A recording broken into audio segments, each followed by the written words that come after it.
Failing sucks. Not only does it bruise the ego, but it also makes you start over and has the potential to hurt your feelings and reevaluate the path that you are on. Sincerely, no one likes to fail, but failing is a part of the game that is life. As author and founder of Business Network in South Africa, Carl Smith puts it, everyone falls flat on their face now and again, but with some simple ways to pick yourself up, the trick is to learn lessons and make a few changes.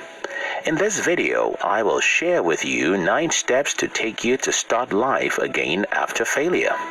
1. Accept responsibility for what happened. The first thing you should do after you have failed is to accept it and come to terms with it.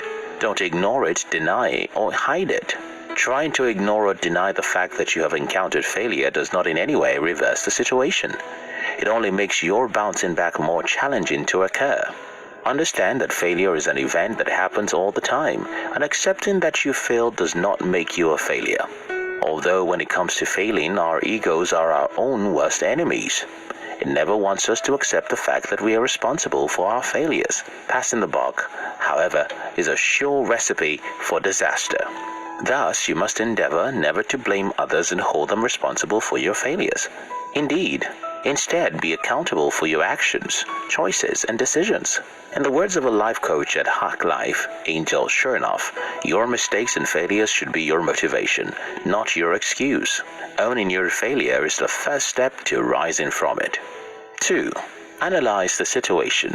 Even though you cannot undo what happened by taking stock of the experience, you can objectively assess and gain insight into what went wrong, how, and where. Analyzing also helps you in revising your vision and strategy, preparing yourself, working on your weak points, and improving your future performance. When you revisit your concept, you will be focused on the most logical steps to take and build relationships with the right kind of people you will need to realize it. Stephen Covey once wrote, "All things are created twice. There is a mental or first creation and a physical or second creation to all things." Analyzing the situation after a setback will enable you to understand what worked and what did not, thus giving you a second chance to making things work. With the knowledge gotten from your analysis, you can begin with a whole new approach. Through an in-depth analysis, your self-confidence to bounce back is greatly enhanced, and you can start living more confidently. 3. Pick out lessons from experience. Life coach Angel Chernoff on one occasion rendered a piece of advice as regards bouncing back. She said, "Place your mistakes under your feet and use them as stepping stones. Mistakes teach you important lessons, and every time you make one, you're one step closer to your goal." This assertion by Angel Chernoff very well matched the words of Henry Ford when he said that the only real mistake is the one from which we learn nothing. Failure teaches you like none others can teach you. It would help if you learn from your mistake and heed the lessons of failure.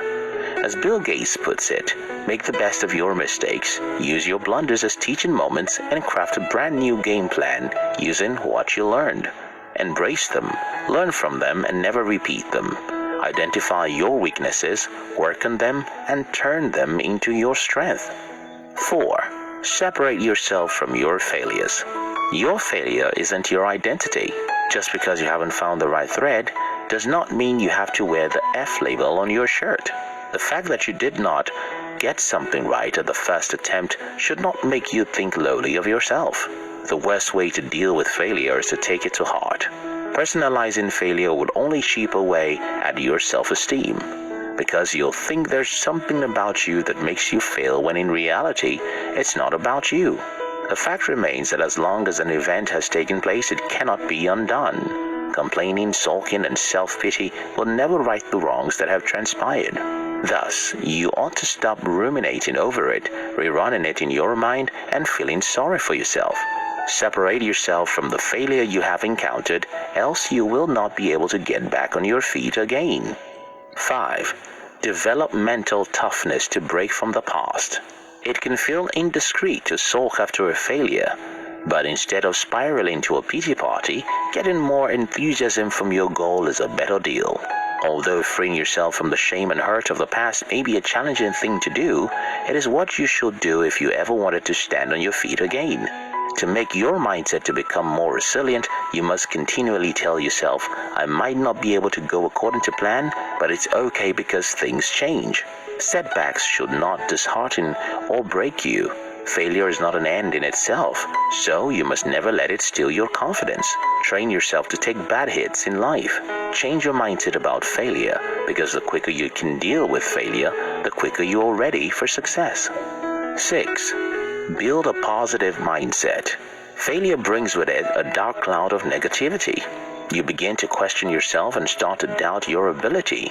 Positive thoughts are the last thing on your mind, but they are what you need to get back standing. Recovery and rebounding take time. To facilitate and make the process faster, you must fight all negative thoughts that cross your mind and fill yourself with positivity. To build a positive mind frame, look at failure more as a learning experience and less as rejection. The more you change your perception, the more you'll find yourself experience more positive emotions than negative. Also, look back and reflect on your own life, how you faced past failures and overcame them. Nothing can inspire you more than your personal experience and your own success story, because those experiences assure you that you have dealt with it before and can do it again. In the words of Winston Churchill, success is moving from one failure to another with no loss of enthusiasm. 7. Counterattack fear. When you face defeat, you are engulfed by fear and self-doubt. Feeling bad and beaten up after a failure is a normal emotion that surfaces after a setback. However, you shouldn't let yourself think broken for too long, else the fear lingers and you will not be able to move forward. Rather than allow the fear to grow, face it and fight it. One of the most effective methods of fighting the fear of failure is countering it with the joy of success. Even amid your pains and failures, you can let yourself feel happy. Think of all the times in the past when you have succeeded, as well as how it would look like if you succeed in your next task. Open up your heart to feel the rush of emotion that comes along with those thoughts about success. The intense feeling of happiness and fulfillment that comes along with being successful often overpowers the fear, so that the only emotion you feel is faith and accomplishment. 8. Focus on performing better. Everyone faces failure, but how you look at it and what you do about it is what makes all the difference. Although failure can also be because he's just plain unlucky, many times it happens because a person wasn't able to prepare well, didn't plan properly, or was ill-equipped. Failure shouldn't stop you from trying out something new. Instead, it should make you stronger and better prepared for new projects. When you disregard the last failure, you can fix yourself to do better next time. So please make a list of all the things which you think contributed to your failure and start working on them, one thing at a time. Everything within your power to rectify, resolve, improve, develop, and put right. Once you've recovered, you are better equipped to chase after more dreams and more secure in knowing that you've once survived a failure. 9. Launch again. One thing that failure does, if you let it, is that it cripples the faith you have on your abilities. Over time, failure has been said not to be the opposite of success, but the opposite of making attempts. Successful individuals are those who continue to try even after failing, whereas unsuccessful individuals give up on themselves after a setback.